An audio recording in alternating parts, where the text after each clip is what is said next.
সৃষ্টি infrastructure development corporation লিমিটেডের সঙ্গে যৌথ উদ্যোগে বাম আমলেই আসানসোল দুর্গাপুর উন্নয়ন পর্ষদ রানীগঞ্জে ২ নম্বর জাতীয় সড়কের ধারে একটি ট্রাক টার্মিনাল তৈরির পরিকল্পনা করে। ঠিক হয় ২৪ একর জমিতে গড়ে উঠবে এই ট্রাক টার্মিনাল।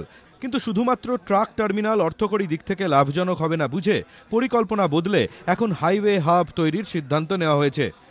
প্রস্তাবিত হাইওয়ে হাবে থাকবে ১২৫টি ট্রাক রাখার টার্মিনাল, চালকদের সুলভে থাকা খাওয়ার ব্যবস্থা, পণ্য রাখার জন্য প্রায় ৩.৫ লক্ষ স্কোয়ার ফিট জায়গার সুবিধাযুক্ত ওয়্যারহাউস, পেট্রোল পাম্প এবং ধরমকাটা, স্টার হোটেল, মল এবং মাল্টিপ্লেক্স, ব্যাংক এবং এটিএম।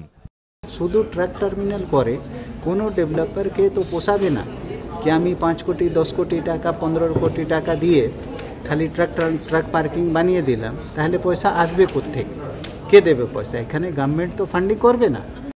দেশের অন্য অনেক রাজ্যে জাতীয় সড়কের ধারে এ ধরনের হাইওয়ে হাব গড়ে উঠেছে। ক্ষমতায় আসার পর মুখ্যমন্ত্রী মমতা বন্দ্যোপাধ্যায়ও জাতীয় সড়কের ধারে মোটেলের ধাঁচে পরিকাঠামো গড়ে তোলার প্রয়োজনীয়তার কথা বলেন। সেই পরিপ্রেক্ষিতে রানীগঞ্জের এই প্রস্তাবিত হাইওয়ে হাব গুরুত্বপূর্ণ পদক্ষেপ বলেই মনে করছে রাজ্যের বণিক মহল। ধ্রুবজ্যোতি প্রামাণিক, এবিপি আনন্দ।